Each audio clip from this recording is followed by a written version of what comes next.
अस्सलामुअलैकुम। आज हम प्रोग्रामिंग की दुनिया में एक बहुत ही बुनियादी लेकिन बहुत ही ताकतवर चीज को समझने जा रहे हैं। हम बात करेंगे पाइथन में मंतिक यानी लॉजिक और फैसला साजी के बारे में। अच्छा, एक सवाल है। छतरी लेकर बाहर जाने और कंप्यूटर का कोड लिखने में भला क्या चीज मुश्तरक हो सकती है? अब ये सुनने में शायद थोड़ा अजीब लगे, है ना? लेकिन इसका जवाब एक बहुत ही सादा से उसूल में छुपा हुआ है, और वो है फैसला करना।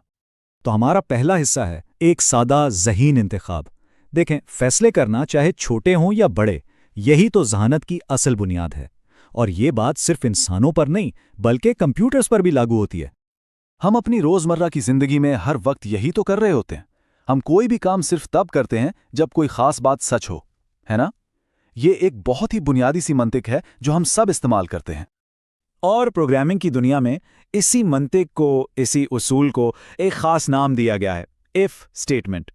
यूं समझें कि ये वो औजार है जो कंप्यूटर को फैसले करने की ताकत देता है। करता क्या है ये एक शर्त यानी एक कंडीशन को चेक करता है, और सिर्फ अगर वो शर्त सच्ची हो तभी वो कोई मखसूस काम करता है।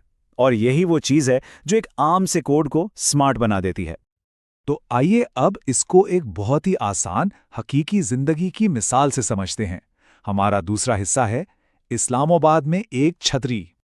जरा तसव्वुर करें, इस्लामाबाद का मौसम है और घर से बाहर निकलना है, तो क्या क्या किया जाएगा? सबसे पहला कदम खिड़की से बाहर देखा जाएगा। दूसरा कदम एक शर्त को जांचा जाएगा। वो शर्त क्या है? क्या बाहर बारिश हो रही है? और फिर आता है तीसरा कदम यानी अमल। अगर जवाब हाँ है तो छतरी साथ ले ली जाएगी। बहुत सीधा सादा मंतकी अमल है, ठीक है ना?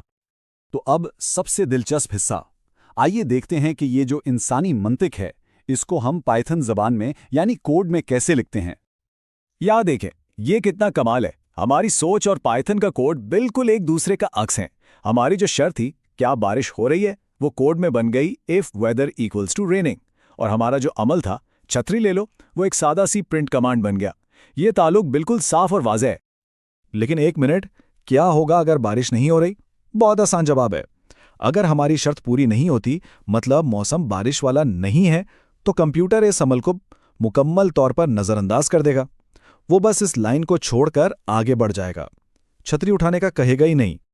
चलें जी, अब बात करते हैं इसको लिखने के तरीके। हमारा तीसरा हिस्सा है 4 सादा उसूल।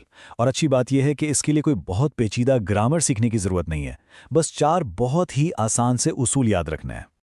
तो यह है एक इफ स्टेटमेंट का पूरा खाका। पहला असूल, हमेशा इफ के लफ्ज़ से शुरू करना है। दूसरा, उसके बाद आती है हमारी शर्त, यानी वो सवाल जो हम पूछ रहे हैं। तीसरा असूल, शर्त के बिल्कुल आखिर में ये कॉलन की अलामत लगाना कभी नहीं भूलना। ये अलामत कंप्यूटर को बताती है कि भाई अब अमल आने वाला है। और चौथा असूल है इंडेंटेशन। अब आते हैं चौथे और शायद सबसे अहम उसूल पर, इंडेंटेशन। इसका मतलब है कि अमल वाली लाइन के शुरू में थोड़ी सी जगह छोड़नी है, आमतौर पर 4 स्पेस या एक टैब। और ये याद रखें, ये जगह सिर्फ कोड को सुंदर बनाने के लिए नहीं है, नहीं, पाइथन के लिए ये बहुत बहुत ज़रूरी है। यही जगह पाइथन को बताती है कि ये वाला काम ऊपर वाली इफ शर्त का हिस्सा है। अगर ये जगह नहीं होगी तो कोड चलेगा ही नहीं। तो खुलासा क्या हुआ? इफ स्टेटमेंट बज़ाहिर एक बहुत सादा सा ख्याल है, ठीक? लेकिन असल में यही वो पहली ईंट है जिस पर ज़हीन और पेचीदा प्रोग्रामों की पूरी इमारत खड़ी होती है। यही वो चीज़ है जो हमारे कोड को रद्द-ए-अमल ज़ाहिर करने और एक तरह से सोचने की सलाहियत देती है। और आखिर में एक सवाल जो सोचने पर मजबूर करता है। अगर सिर्फ एक छोटा सा फैसला कर सकता है, तो जरा सोचिए हजारों इफ स्टेटमेंट्स मिलकर क्या कुछ नहीं कर सकते। हकीकत में यही वो बुनियादी मंतिक है जो आज की बड़ी से बड़ी जदीद तरीन ऐप्स और सॉफ्टवेयर को ताकत देती है।